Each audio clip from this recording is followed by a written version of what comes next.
Survey भवन्तु सुखिनी survey सन्तु निरामया survey भद्राणि पश्यन्तु माँ कश्चित् दुर्भाग भवेत्।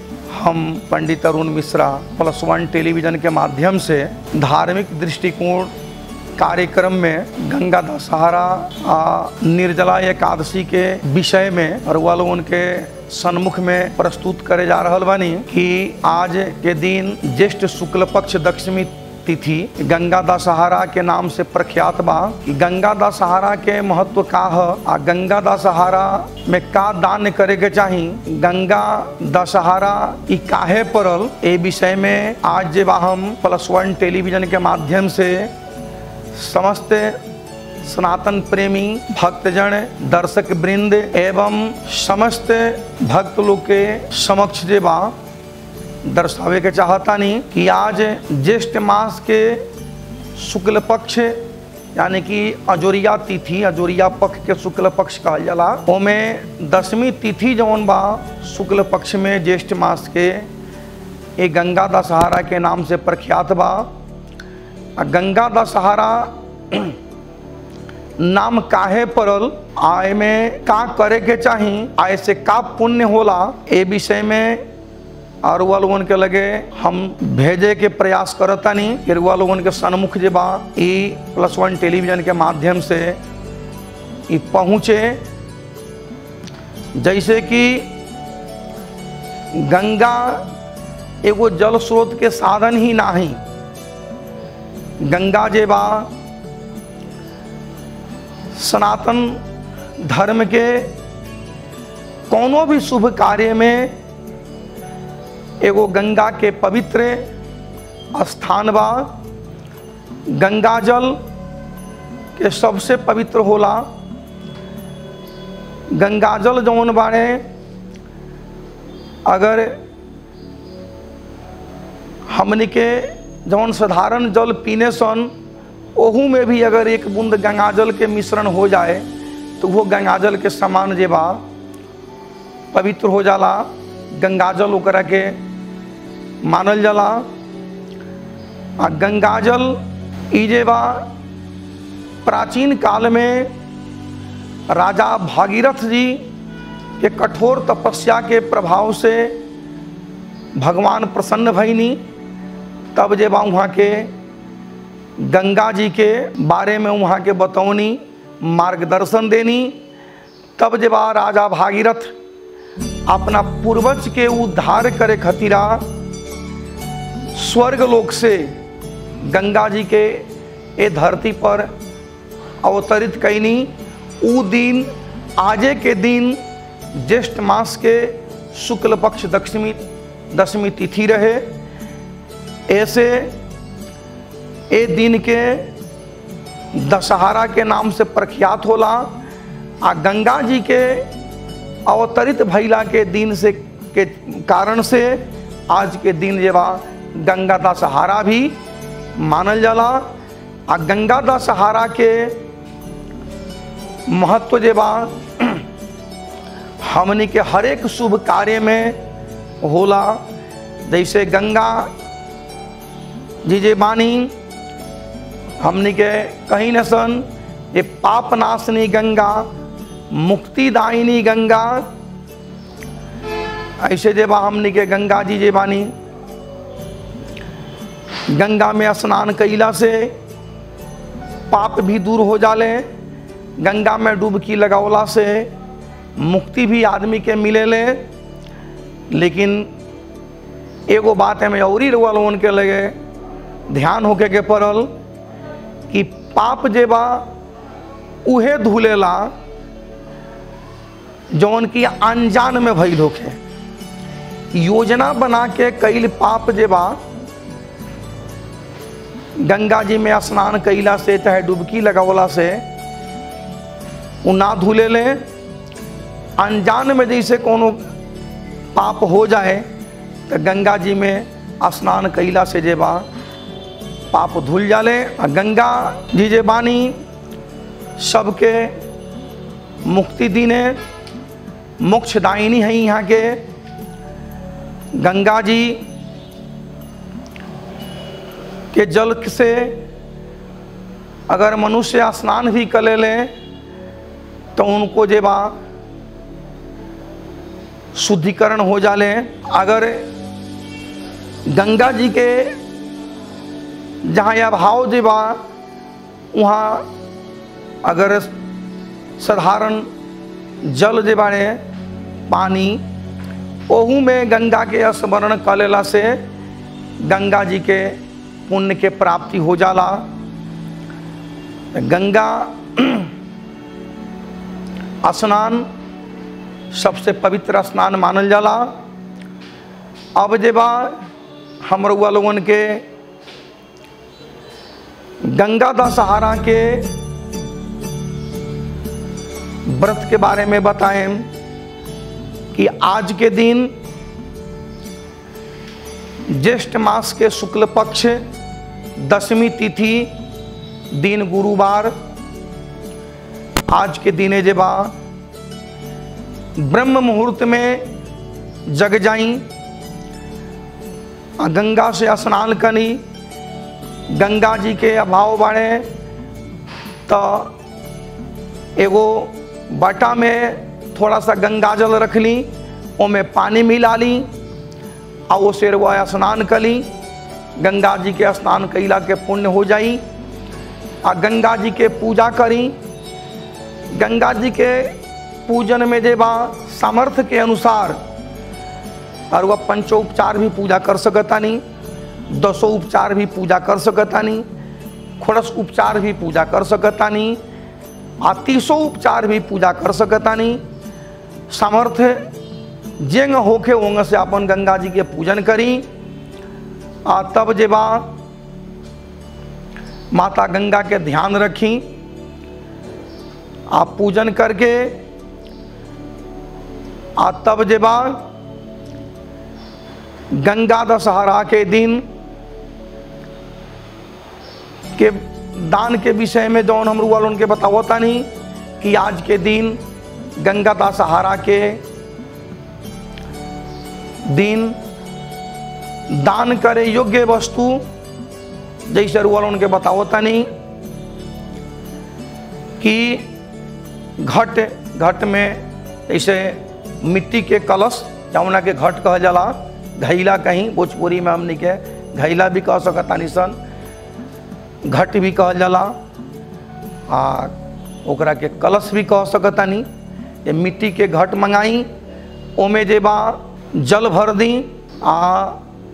घट में एगो रक्षा सूत मौली जे बा तूर करके रक्षा सूत के घट में बांध दी। घट दान यानी कि गंगा दशहरा में घट दान यानी कि जल दान के बहुत ज़्यादा महत्व देखावल जाला। ओ में अपना सामर्थ्य के अनुसार कपड़ा, जूता, पंखा, चप्पल, जूता चप्पल, अन्य घट में 5 रुपये के वो सिक्का रख दी। छाता, नींबू, फल में ए ऋतु में जौन फल जैसे आम, तरबूज, ये सब जवान एक फल भी जौन मिले रुआ, ये सब से युक्त करके दान करी। दान जवा दान्य ब्राह्मण के ही दी। अगर जेवा ब्राह्मण और वह सन्मुख में नहीं खी तो वहाँ के बोला के दी। गंगा जल जौन बा घट दान जौन दान कैले बानी वो जल में से ब्राह्मण के पियाई। चीनी नींबू के शरबत बना करके वो जल में से ब्राह्मण के पियाई। कुछ दक्षिणा दी। ये सब चीज़ जे बा ब्राह्मण के दान दी, ब्राह्मण से आशीर्वाद ली। ऐसे जे बा भगवान भी ब्राह्मण से दिन भर में 3 बार वहाँ के ब्राह्मण से हाथ जोड़ी ले और वहाँ के ब्राह्मण से आशीर्वाद ली ले। ऐसे जे बा ब्राह्मण के दान ही सबसे महत्व दान बतावल जाला। यदि रुआ गरीब के, अनाथ के यदि रुआ कुछ चाहता नहीं कि ये अवसर में प्रदान करे के तो उपहार स्वरूप में जौन रुआ शक्ति सामर्थ्य के गरीब के चाहे असहाय के जेवा उपहार स्वरूप भेंट करी। ए प्रकार से जे बा गंगा दशहरा के महत्व आ गंगा दशहरा के पूजा के विधान आ गंगा दशहरा के उत्पत्ति जे बा रुआ लोगन के हम दर्शौनी है। अब जे बा गंगा दशहरा के बाद में निर्जला एकादशी भी परिले, जौन की निर्जला एकादशी ज्येष्ठ मास के शुक्ल पक्ष एकादशी के दिन जे बा निर्जला एकादशी मानल जाले। ए दिने एकादशी के जे बा भीमसेना एकादशी भी कहल जाले।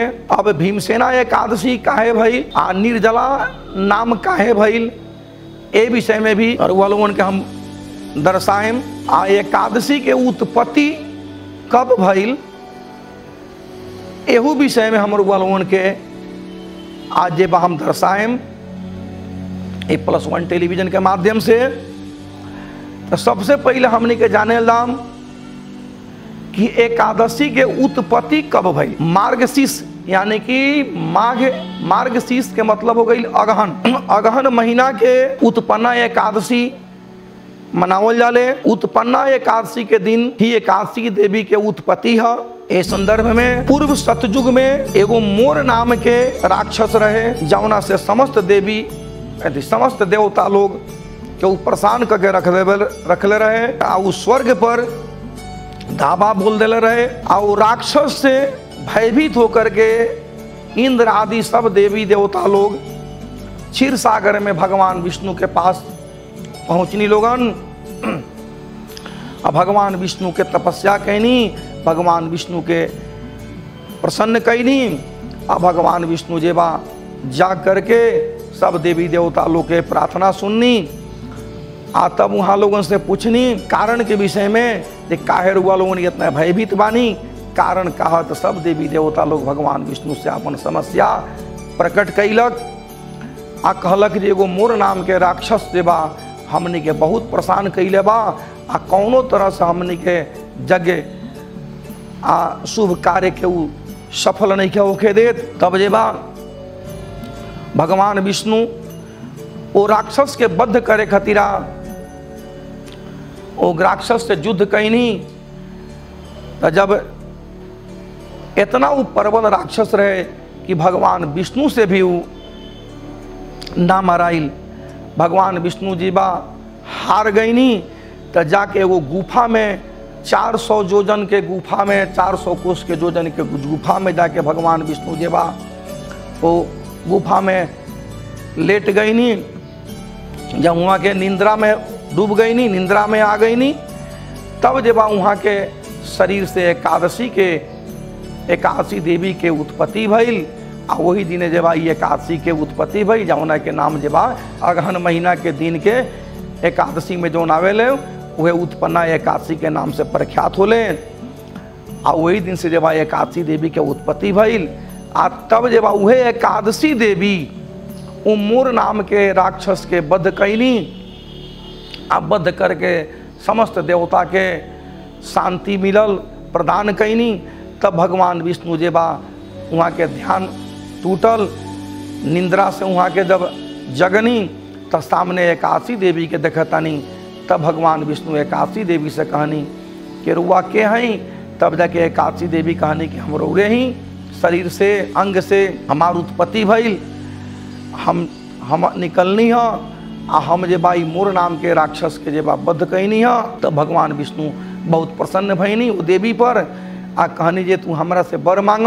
तब जे बा उहे देवी वहाँ के कहनी कि हमरा के ऐसन बर दी जे आज के दिन एकादशी नाम से ही प्रख्यात होके आई हर एक पख के 11वां दिने एकादशी तिथि जौन पड़े वो दिने यदि कोई व्रत करता, उपवास करता, ओकरा सारा पाप से मुक्ति कर दी और ओकर सब कलेश के दूर करी और ओकरा के मनोवांछित वरदान दी और ओकरा के वैकुंठ के स्थान प्रदान करी, ओकर सारा पाप जे बा दूर करी। तब भगवान विष्णु एकादशी देवी के ई वरदान देनी आ कहनी जे आज से जे बा एकादशी तिथि हर एक महीना के दोनों पक्ष के 11वां दिने जौन बा एकादशी जौन तिथि होई वो दिन के व्रत जे बा सबसे बहुत महत्वपूर्ण आ फलदायी व्रत होई। एकरा कैला मात्र से ही प्राणी के अनेक प्रकार के कष्ट बाधा, रोग बाधा, संतान सुख के भी प्राप्ति होई आ कष्ट बाधा, रोग बाधा दूर हो जाई आ सब पाप जे बा ओकर दूर हो जाई। अनेक प्रकार के ओकरा सुख मिली आ अंत में ओकरा वैकुंठ धाम के प्राप्ति होई। ऐसे कौनो भी पक्ष में थोड़ा सा भी उदय तिथि में लेस मात्र भी एकादशी तिथि आ जाए तो वो दिन एकादशी व्रत करे के चाही आ वो दिन जे बा फलहार रहे के चाही।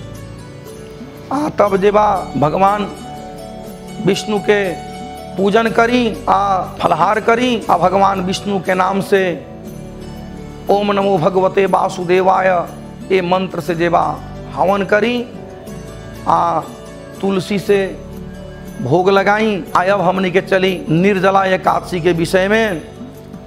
तो ज्येष्ठ मास के शुक्ल पक्ष एकादशी तिथि के निर्जला एकादशी व्रत कही जाला। ए दिन के व्रत से यदि कोई 12 महीना में 24 को एकादशी के व्रत भी नहीं खे करे सकत है, एगो ज्येष्ठ महीना के शुक्ल पक्ष के निर्जला एकादशी के व्रत यदि कोई कर लेता तो ओकरा 12 महीना के 24 एकादशी के फल प्राप्त हो जाला। अगर वो व्यक्ति निर्जल नहीं खे रह सकत तो जल पी के भी कर सकता, यानी कि शरीर के सामर्थ्य के अनुसार देवा अपन जितना सके उतना पूजा पाठ व्रत करे ए नियम बा।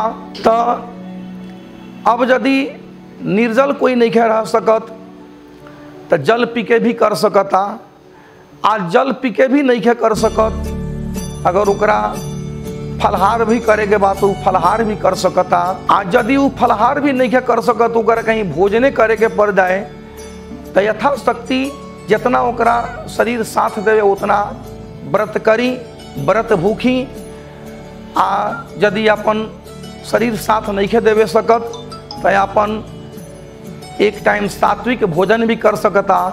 ऐसे कि भगवान के फल पूर्ण फल प्राप्ति ना हुई तो कुछ ना कुछ देबा फल के तो मिली, लेकिन सात्विक भोजन भी कर सकता पूजा पाठ करके।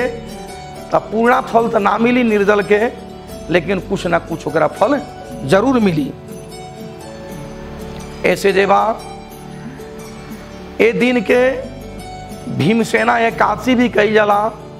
एक समय के बाद निर्जला एकादशी के व्रत कथा रुआ लोगन सुने तो मैं रुआ मिली जे एक समय सब कोई पांचों पांडव भीम जी से कहला कि तू कौनो एकादशी के व्रत ना करेला, तू हमेशा खैबे करेला, से तू जे बा आज के व्रत कर। तब भीम जी कृष्ण से कहनी कि हे केशव, हमरा के कोनो ऐसा उपाय बताई जे हमरा से भूख तो बर्दाश्त ना होला, लेकिन हम एको दिन के एकादशी कली जौना से हमरा सारा एकादशी के फल मिल जाए। तब भगवान बतौनी कि ज्येष्ठ मास के शुक्ल पक्ष एकादशी के दिन तू निर्जल एकादशी कल, यानी कि बिना जल पी के। फलहार तो बातें छोड़ दी, फलहार के तो हमें सवाले नहीं के, जल भी वर्जित बा। बिना जल पियले तू निर्जल एकादशी के व्रत कल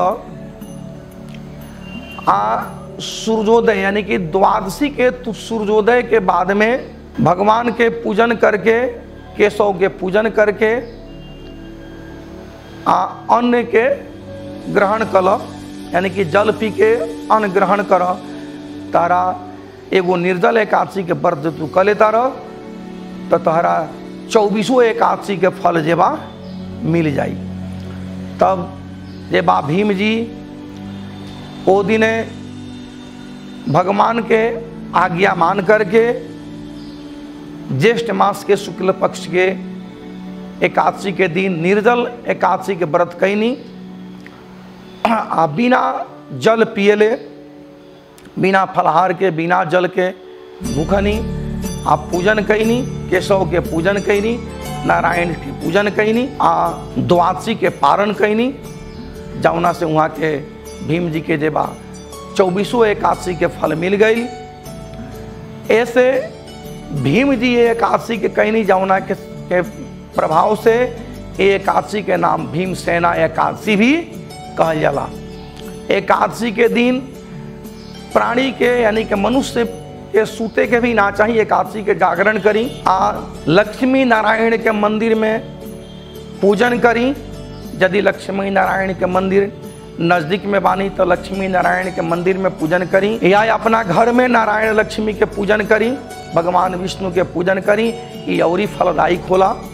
अपना घर में भगवान विष्णु के पूजन करी, एकादशी के व्रत करी, ब्राह्मण के बोलाई, कथा श्रवण करी। आ एकादशी के कथा श्रवण करके एकादशी के दिने के एकादशी में जल दान के भी बहुत ज़्यादा महत्व होला। जैसे गंगादास सहारा में उर्वण के बतौनी है जल दान के महत्व, वही निर्जल एकादशी के भी जल दान के बहुत ज़्यादा महत्व होला। ए दिने ब्राह्मण के बोला के कथा सुनी, घर में भगवान विष्णु के पूजन करी। गाय के उपला यानी कि गाय के गोबर के चिपरी बना करके ओमे तिल से ओम नमो भगवते वासुदेवाय मंत्र से हवन करी। आ सामर्थ्य के अनुसार दान करी। आ घर ही ब्राह्मण के बुला करके दान करी, ब्राह्मण के हाथ में दी। आ जल पिलाई। जल में का करी कि घट यानी कि कलश में, मिट्टी के कलश में ओमे जल उधर रखी। आ जल के ऊपर सफ़ेद कपड़ा रख दी, सफ़ेद कपड़ा के ऊपर चीनी रख दी, ऊपर नींबू रख दी। ओकरा अतिरिक्त आम, लीची, लालमी, तरबूज, खरबूज ये सब जेबा व्यवस्थित करी। छाता, जूता, चप्पल, बेना, वस्त्र यथाशक्ति अपन जौन वाल उनके सामर्थ्य जूटे वो चीज़ ब्राह्मण के बुला करके घर में ही दान दी। आओ ब्राह्मण के घर में बुला करके दान कैला के मतलब होला कि भगवान विष्णु के दान कैला के फल प्राप्त होला। अगर ब्राह्मण के घर में बुला करके ब्राह्मण के हाथ में दान करके ब्राह्मण के खड़ा करा करके अगर 4 बेर प्रदक्षिणा कले है नहीं तो नारायण के प्रदक्षिणा के फल मिलेला। एक प्रकार से निर्जल एकादशी के व्रत करी। आ एकादशी के बिहान भैला यानी कि द्वादशी के दिन अन्न से पारण करी। अन्न से पारण करे से पहले जल पारण करी यानी कि जल पी। आ जल पी कर कैसे कि निर्जल यानी कि जल के परित्याग कई जला, अन्न के परित्याग कई जला। तो जौना चीज के परित्याग कई जला उहे चीज के पारण करी। लेकिन पारण से पहले का करी कि अन्न आ जल ब्राह्मण के दान दी, घर में बुला करके अन्न जल दान करके आ ब्राह्मण के जल पिला करके संभवता बने तो ब्राह्मण के भोजन कराई। आ तब जे बार पारण करी। आ जौन दान करे योग्य वस्तु जौन बतावल गई हो, छाता, जूता, चप्पल, वस्त्र, अन्न, जल, पंखा ये सब जेबा दान करी, वस्त्र दान करी। एक प्रकार से दान करके भगवान विष्णु के एकादशी व्रत के पारण करी। यही प्रकार से निर्जला एकादशी व्रत करी। +1 टेलीविज़न के माध्यम से गंगा दशहरा निर्जला एकादशी के विषय में जानकारी अनुसार जानकारी हम अपने लोगों को देहनी है। आवे वाला दिन में और भी पर्व त्यौहार विषय वस्तु के लेकर के अरुआ उनके सामने में +1 टेलीविज़न के माध्यम से उपस्थित होकर सन। तब तक ले हम अपना वाणी के विराम देता नहीं। एक कार्यक्रम सुन करके अपने लोगन भी कोनो प्रकार के सलाह सुझाव प्रतिक्रिया जरूर दें, हम आशा लेता नहीं। तब तक ले जेबा हम अपना वाणी के विराम देता नहीं। हम पंडित अरुण मिश्रा। जय श्री राधे राधे।